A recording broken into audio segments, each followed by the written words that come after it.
Hi, everyone. This is Laurie Leiker, Managing Partner at Search and Convert.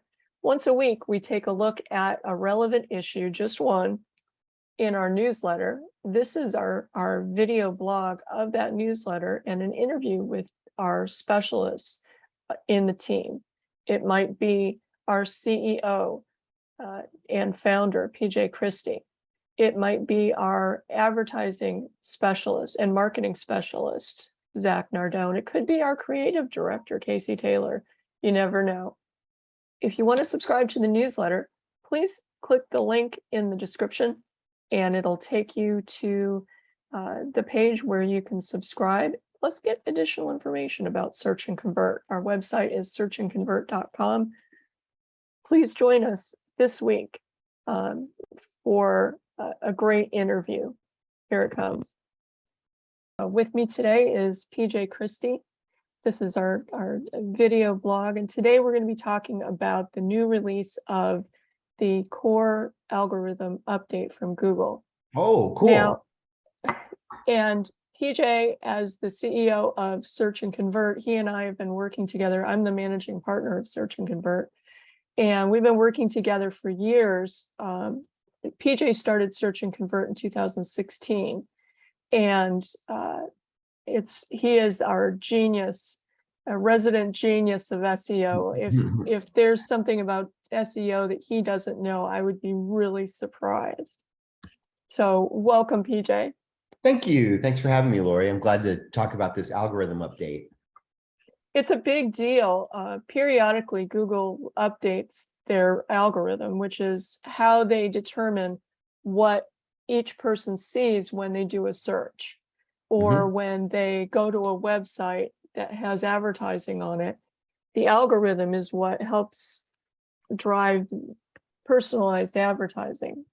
So there are some things that business owners need to be aware of with this, because it could result in a decrease in their rankings. So let's say somebody's number 2 on the first page. They may suddenly see themselves on page 2, which doesn't do them any good. So PJ, I know there's been a lot of confusion over whether this change of algorithm might do that, might impact rankings. Can you break down a little bit about what this change means?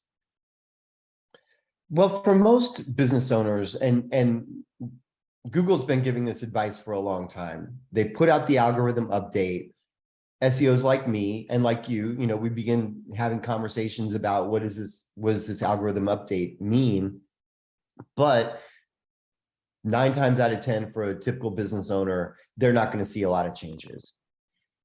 Each one taken as baby steps towards an ultimate vision for Google tells you a lot more about what's in the algorithm update, where Google as a company is arcing towards in the future. And the question really, the more practical question is, how does my business fit in with the Google of the future compared to the Google of the past? So when you're thinking about the algorithm update, that's the lens I look at it through. Is there anything that I should be doing now as a business owner to play to the future of Google, as opposed to what used to work in the past on Google? What tactics do I need to abandon and what do I need to replace them with? And that is the same conversation with every algorithm update. So there are very few details about this particular update. I know it finished yesterday. What do you see as the impact for this? What do business owners need to understand about the impact? I know that in our recent newsletter, there was information about that impact, several ways to visualize the data, and how business owners can adjust websites based on what that algorithm does to them in the rankings. Yeah. Well, what a business owner would be looking for is, in general, with each of these algorithm updates, your brand becomes more powerful in search than your non-brand. So for example, with search and convert, let's say that, I mean, I use the example Austin SEO, right? Austin SEO is one of those terms that has a lot of volume, a lot of people advertise for it. It's really competitive to get on page one. And if a company comes along and they're called Austin SEO, they are more likely to have that top position because they are using keyword informed brand, which is a great benefit for them. For a company like me, you know, we do SEO and we're in Austin, but we don't just service Austin. And Google knows this. Google has a pretty clear idea that when search needs to be localized and when search does not need to be localized. And SEO is one of those terms that Google assumes that if someone is searching for Austin SEO, they're looking for a local provider of SEO services. And again, those keyword dominated domains are going to win that thing. So am I being esoteric enough so far? Laurie, do you follow me so far? Yep, I gotcha. I gotcha. Okay. But let's just explain a little bit what search engine optimization is for those who don't understand what's going on. Sure. Well, you know, the search engine is looking for certain things, and then we're optimizing the information that we give to them. What we are giving to them is a mixture of on-site cues, title tags, meta descriptions, the actual content, and we're giving them off-site cues. What are we doing on social media? Who is providing the backlinks?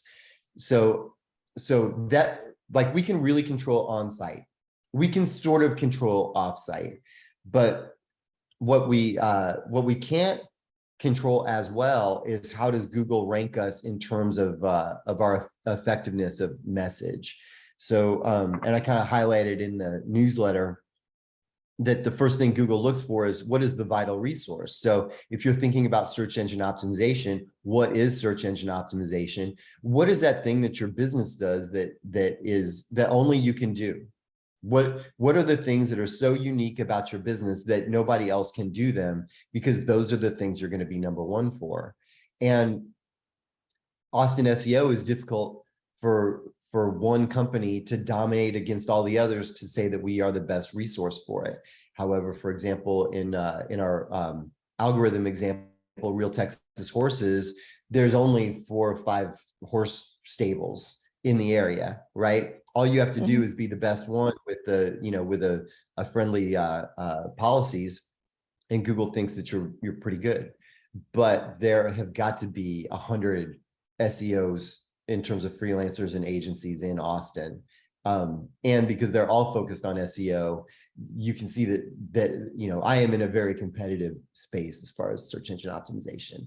But you know, to the extent we can control what's on our site, that is SEO, which we have a lot of control over. To the extent that we can control what is off-site, that is SEO. And we have a lot of things that we can control there too, because we have our social media quick start. You know, we can take all of our good SEO and load it into your social media so that you get the full benefit of that. That's optimization. The part that the algorithm controls is sorting out, is your website vital? Is it useful? Is it relevant, not relevant, or uncrawlable, like just doesn't work? And to that end, it's about the quality of content, and we can control that too. So we don't just talk about one thing that SEO is. We talk about SEO as something foundational, and then we take that same sort of competitive track onto, you know, all these different ways to tackle it. And there's local SEO, different tactics. There's international SEO. Multi-language, all different tactics. So, you know, it's more of I think of SEO as sort of almost a cult or almost a religion, in that sense that you have to know the ancient texts. You know, you have to understand the ancient texts, and they have to be sometimes made relevant for present day. But they are also a part of your foundational, you know, point of view as a human. You know, I think about search engine optimization as I optimize my home life, my family life. What kind of a father am I? You know, I want to be able to give my kids vital information for their success. And I wouldn't have thought about parenthood as something that is about communicating vital information if I didn't have to think about communicating vital information every day. I was talking to a client this morning, a new client, and he said, you know, I don't really understand the magic sauce behind what's going on, but can you give me some words that I can use to optimize my content as I'm writing blog posts and things like that? That goes to keyword research. What kind of support does Search and Convert give for keyword research? Oh, I mean, keyword research is one of our favorite things to do. The support that we give is basically to assemble the keywords that that you as a business owner think are relevant, and then we supplement that with keywords that we think are relevant. So business owners don't necessarily think about like horse stable near me, right? They just think about horse stable or horse boarding or horse, you know, all of those things like horse modifier. We add on the near me because we know that most people are actually searching for something close by. Or in the case of e-commerce, something free shipping, or something made in the USA. Our clients don't necessarily think about free shipping, made in the USA, near me when they give us their keyword lists. So we take their lists, we add ours to it. We also can look for synonyms and word substitutions as well. And when we load that all into the computer, we jumble it up and we say, tell us what you think. And they spit out something that gives us basically three metrics: impressions, a CPC, an effective CPC for ads, and then we get like a competitive factor from that. So what are impressions? So impressions in organic search, what impressions refers to is, and we're just talking about Google, although there's other search engines. When Google gives you an organic search impression, it's your site is on the screen and someone is searching for it. So they're scrolling down the page, they see what you have, they do or don't click, but they see it. So CPC is cost per click. Mm-hmm. For someone who's doing advertising on Google, that's really important. But what if you're not doing Google ads?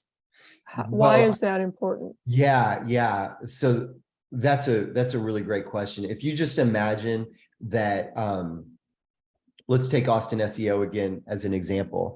If I were to have to pay to advertise Austin SEO, let's say that we know from our research that it's about $10 a click. That's about what I would guess it would be.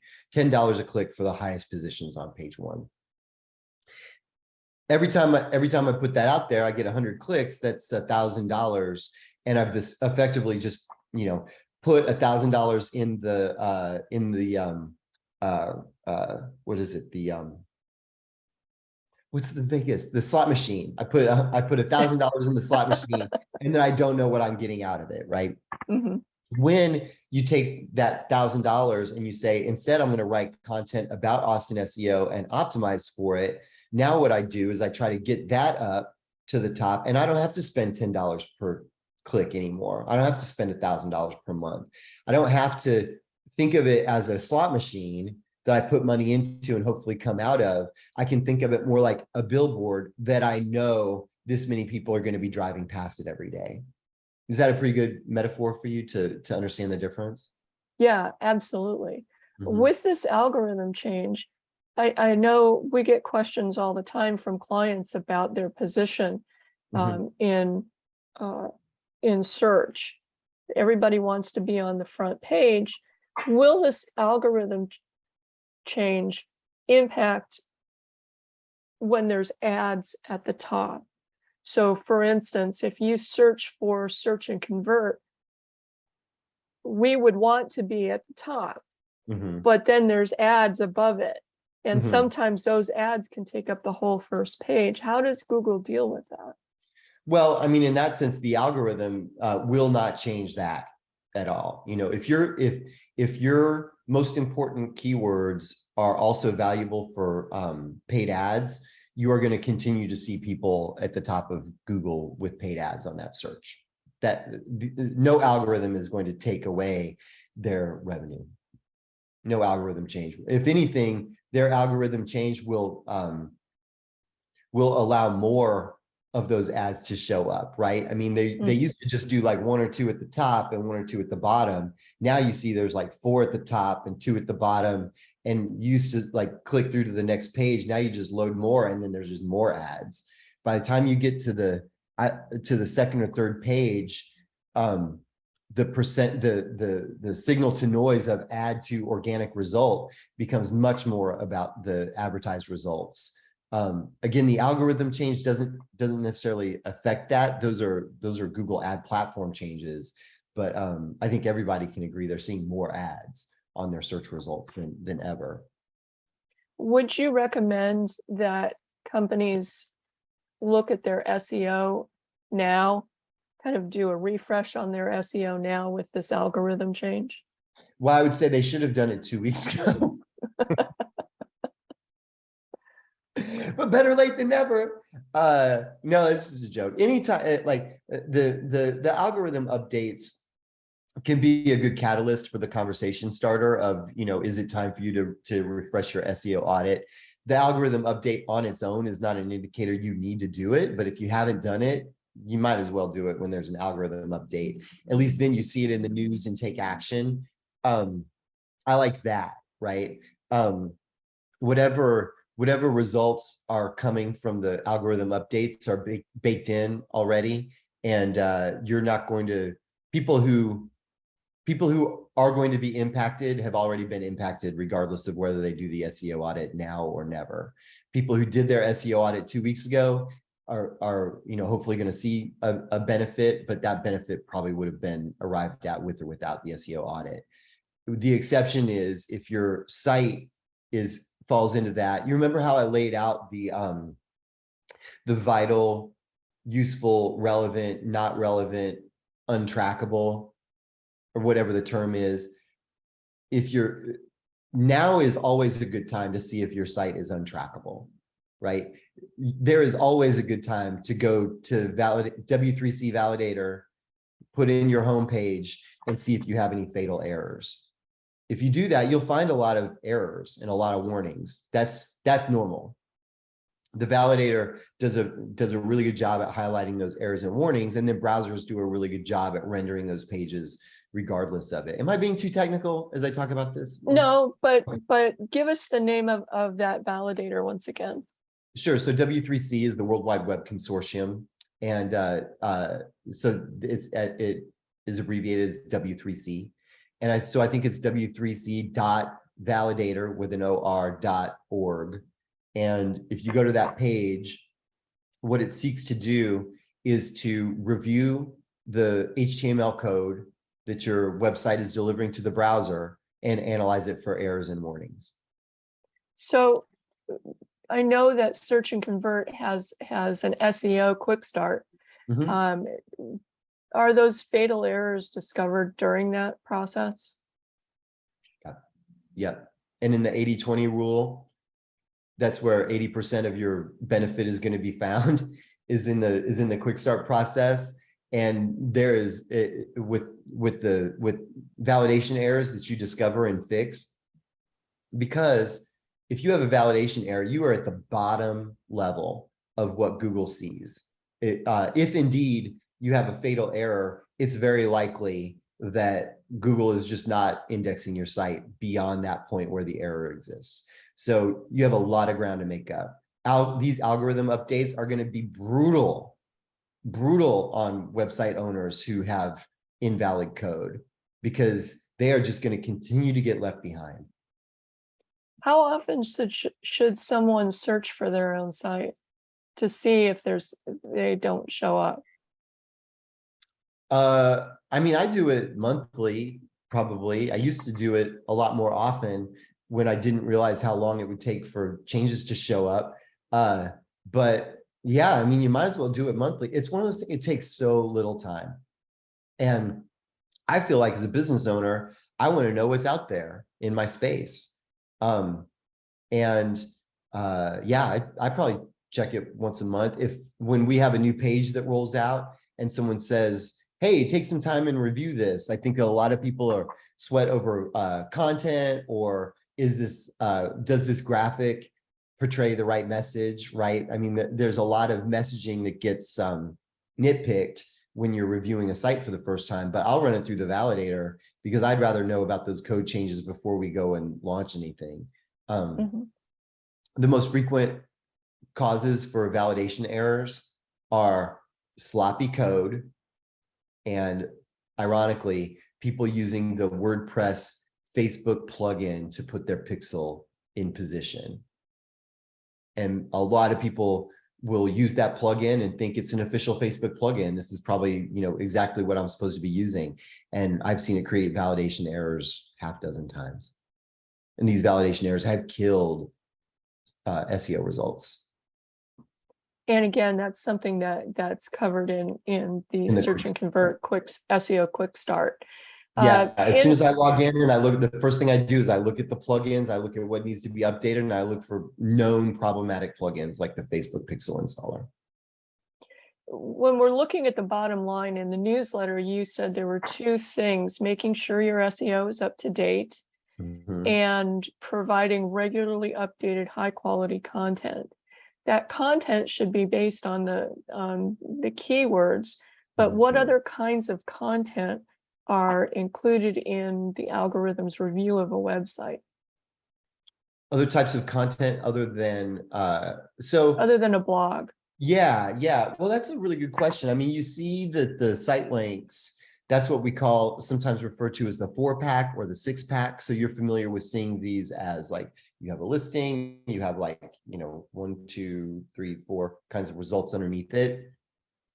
So when you have that, and a lot of sites do, that's a really good indicator that Google is looking for some really standard things on your site. They know, Google knows what people are looking for. A lot of times they're looking for an about us, they're looking for some kind of an FAQ, and they're looking for some kind of a contact. So if you have your homepage and then you have some of those pages that are always already showing up in site links, I would start there because Google's already decided that these are important pages for you.